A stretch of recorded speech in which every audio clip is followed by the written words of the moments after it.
have been a decade of breakthroughs and developments in medicine and psychiatry.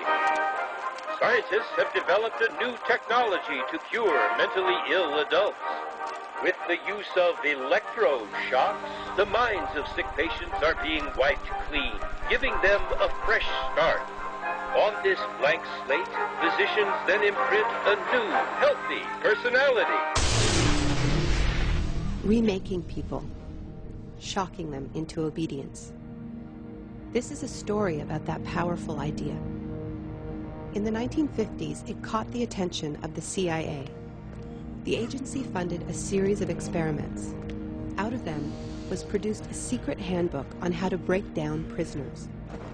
The key was using shock to reduce adults to a childlike state.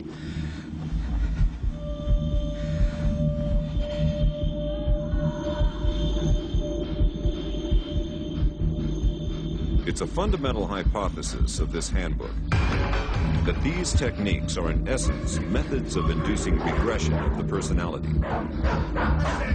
There is an interval, which may be extremely brief, of suspended animation, a kind of psychological shock or paralysis.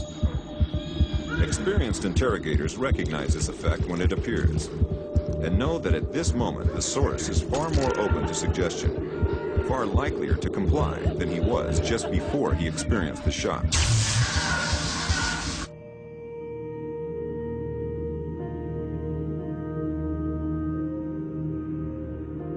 But these techniques don't only work on individuals.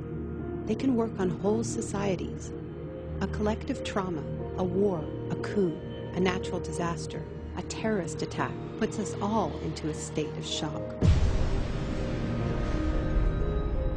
And in the aftermath, like the prisoner in the interrogation chamber, we too become childlike, more inclined to follow leaders who claim to protect us.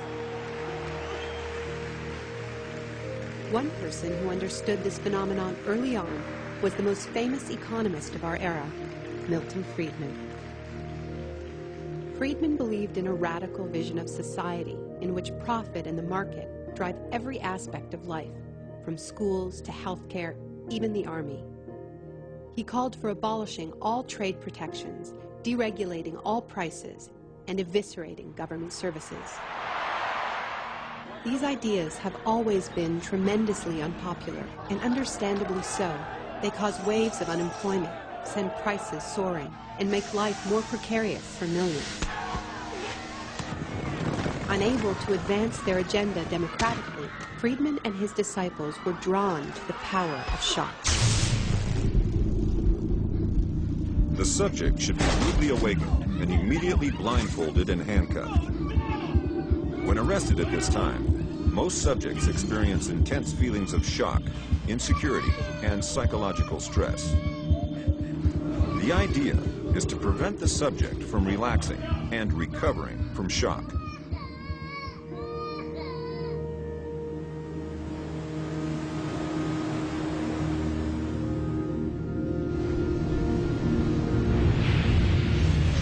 Friedman understood that just as prisoners are softened up for interrogation by the shock of their capture, massive disasters could serve to soften us up for his radical free market crusade. He advised politicians that immediately after a crisis, they should push through all the painful policies at once before people could regain their footing. He called this method economic shock treatment. I call it the shock doctrine. Take a second look at the iconic events of our era, and behind many, you will find its logic at work. This is the secret history of the free market. It wasn't born in freedom and democracy. It was born in shock.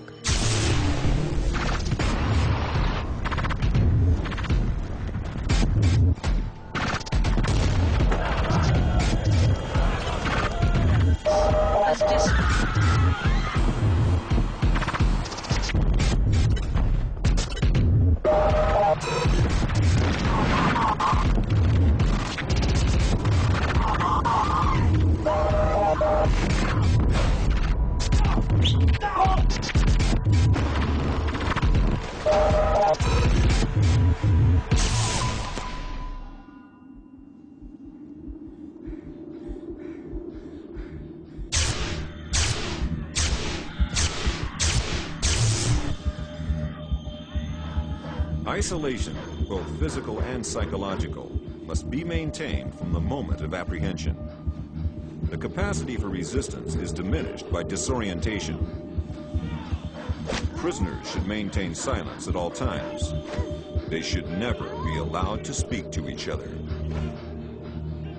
There's one other thing I've learned from my study of states of shock. Shock wears off. It is by definition a temporary state.